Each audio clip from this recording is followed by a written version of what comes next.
नमस्कार दोस्तों, क्या ममता बनर्जी के खिलाफ शुरू हुआ बागी अभियान अब कमजोर पड़ने लगा है? क्या एक एक करके बागी सांसदों को अपनी गलती का एहसास हो रहा है? और क्या बीजेपी के साथ जिस बड़े खेल की चर्चा थी उसमें अब कोई नई दिक्कत आ गई है? पश्चिम बंगाल की राजनीति में एक बार फिर बड़ा ट्विस्ट आता दिख रहा है। कुछ दिन पहले तक दावा किया जा रहा था कि टीएमसी के कई सांसद बागी हो चुके हैं, लेकिन अब तस्वीर बदलती हुई नजर आ रही है। सबसे पहले शत्रुघ्न सिन्हा ने साफ कर दिया कि वह ममता बनर्जी के साथ हैं। इसके बाद कुछ और सांसदों ने भी बगावत की खबरों को खारिज कर दिया और अब एक ऐसा बयान सामने आया है जिसने राजनीतिक गलियारों में नई चर्चा शुरू कर दी। टीएमसी सांसद शताब्दी रॉय ने भावुक अंदाज में कहा कि उनसे गलती हुई है। उन्होंने कहा, दीदी आई मिस यू, यानी राजनीतिक मतभेद अपनी जगह, लेकिन भावनात्मक रूप से वह खुद को गलत मान रही है। यहीं से सवाल उठने लगे हैं, क्या बागी खेमे में सब कुछ ठीक नहीं है? क्या जो वादे किए गए थे उन्हें लेकर अब निराशा बढ़ रही है, या फिर आने वाले राजनीतिक हालात को देखते हुए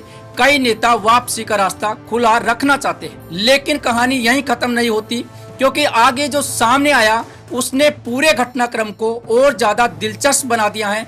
इसी बीच महुआ मोइत्रा ने भी बीजेपी के खिलाफ अपना रुख दोहराया। उन्होंने साफ कहा कि बीजेपी उनकी सबसे बड़ी राजनीतिक प्रतिद्वंदी है। जब तक बीजेपी सत्ता से बाहर नहीं होती वह राजनीति नहीं छोड़ेगी। दूसरी तरफ प्रतिमा मंडल ने भी बागी सूची में अपना नाम होने से इनकार कर दिया और पहले ही शत्रुघ्न सिन्हा भी ममता बनर्जी के साथ खड़े होने का ऐलान कर चुके हैं। यानी जिन 19 सांसदों को लेकर बड़ी बड़ी बातें हो रही थी, उसी संख्या को लेकर सवाल खड़े होने लगे हैं, क्योंकि अगर यह आंकड़ा कम होता है तो पूरा राजनीतिक गणित बदल सकता है। लेकिन सबसे बड़ा सवाल अभी बाकी है। इसी वजह से सबकी नजर कुछ खास नामों पर टिकी हुई है। इसी वजह से अब सबकी नजर यूसुफ पठान और सयानी घोष जैसे नामों पर टिकी हुई है। क्या ये नेता भी आखिरी में ममता बनर्जी के साथ खड़े होंगे, या फिर बंगाल की राजनीति में कोई नया मोड़ आने वाला है?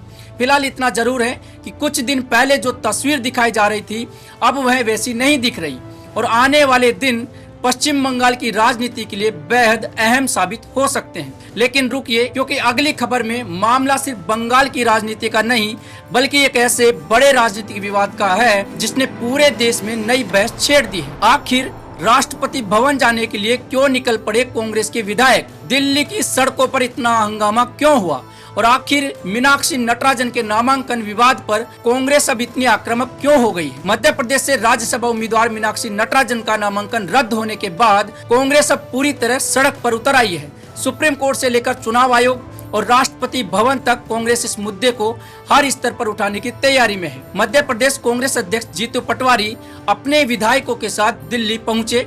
प्रेस कॉन्फ्रेंस हुई, मीनाक्षी नटराजन भी मौजूद रही और इसके बाद कांग्रेस विधायक राष्ट्रपति भवन की ओर मार्च करने निकल पड़े, लेकिन रास्ते में पुलिस ने उन्हें रोक दिया और इसके बाद जबरदस्त नोकझोंक देखने को मिली। विधायक बैरिकेड पर चढ़ गए, नारेबाजी हुई और माहौल पूरी तरह गर्मा गया। लेकिन असली विवाद यहीं से और गहरा हो गया। कांग्रेस का आरोप है कि लोकतांत्रिक अधिकारों का हनन हुआ है और इसी वजह से वह इस लड़ाई को सड़क से लेकर अदालत तक ले जाना चाहती है। वहीं मीनाक्षी नटराजन का कहना है कि उन्होंने कोई जानकारी नहीं छुपाई। उनके मुताबिक जिस कानूनी नोटिस का जिक्र किया जा रहा है उसके लिए फॉर्म 26 में कोई अलग कॉलम ही मौजूद नहीं था। दूसरी तरफ जीतू पटवारी ने रिटर्निंग ऑफिसर की भूमिका पर भी सवाल उठाए और पूरे मामले को लोकतंत्र पर हमला बताया। यानी साफ है, कांग्रेस इस मुद्दे को इतना आसानी से छोड़ने के मूड में नहीं है।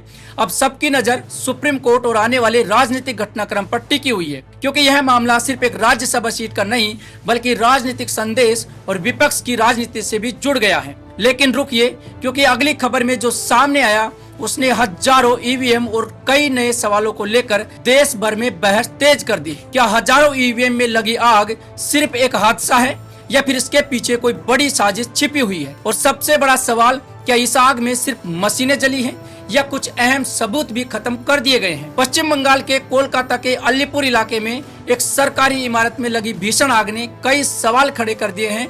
रिपोर्ट्स के मुताबिक करीब 4000 ईवीएम इस आग में जलकर खाक हो गई। बताया जा रहा है कि इन मशीनों का इस्तेमाल हाल ही में हुए विधानसभा चुनाव के दौरान 10 विधानसभा क्षेत्रों में किया गया। लेकिन मामला सिर्फ आग तक सीमित नहीं है, क्योंकि इसके बाद जो बयान सामने आया उसने राजनीतिक बहस को और तेज कर दिया।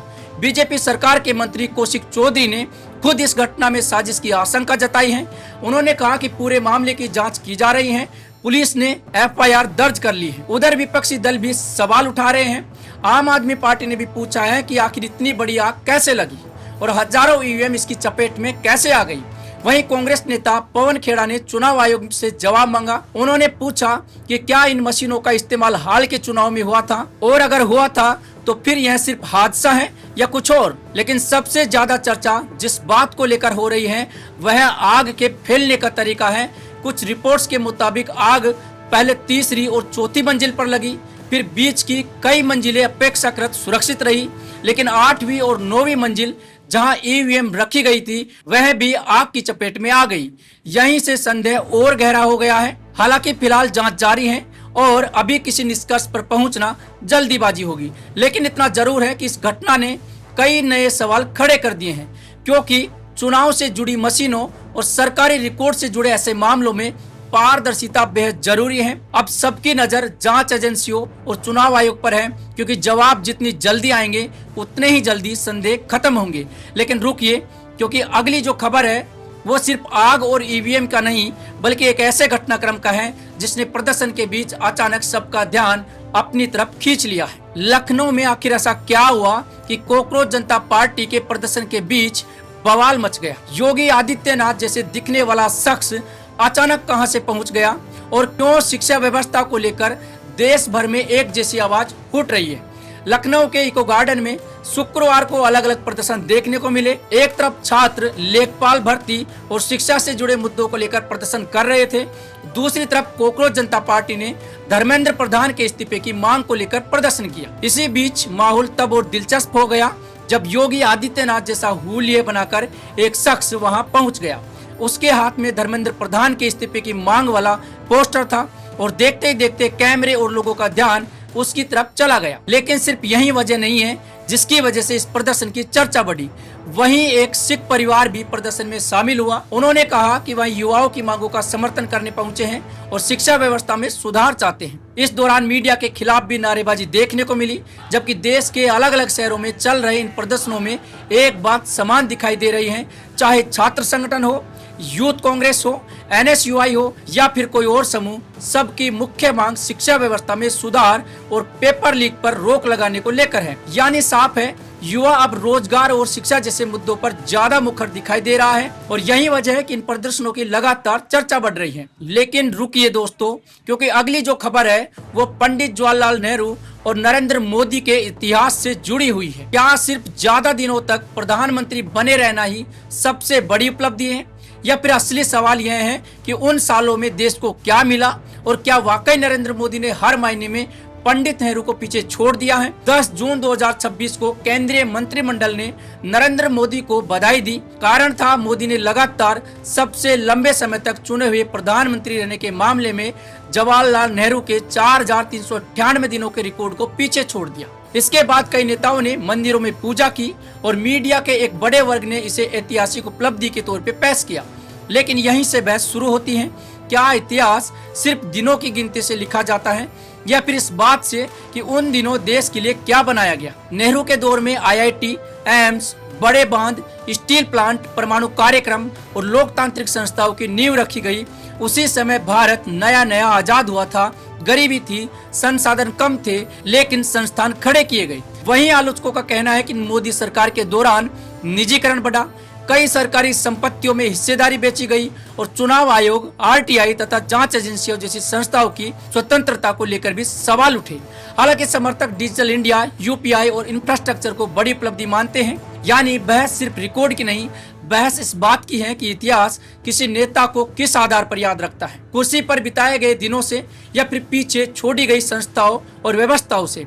फिलहाल रिकॉर्ड टूट गया है, लेकिन असली फैसला आने वाले सालों में इतिहास करेगा, क्योंकि शायद यही सबसे बड़ा सवाल भी है। दोस्तों, अगर आपको ये वीडियो अच्छा लगा है तो हमारे चैनल को सब्सक्राइब जरूर कीजिएगा और अपनी राय कमेंट बॉक्स में जरूर रखिएगा। धन्यवाद।